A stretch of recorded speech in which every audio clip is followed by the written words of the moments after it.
This week at work, I want to share an idea with you.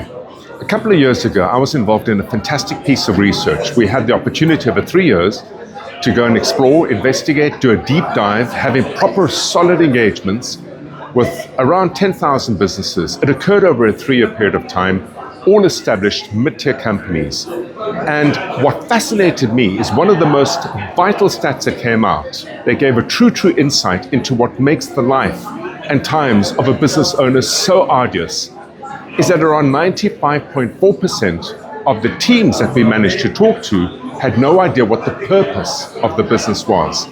And yet here's the thing, without a team, you do not have a business.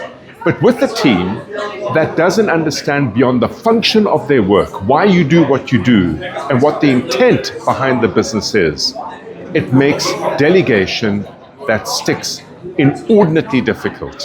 It is vital that you work with your teams effectively, that you communicate with your teams effectively. And beyond the function of work itself, the purpose behind why your business exists and where you intend to go in the next 3 to 5 years should be communicated across the board.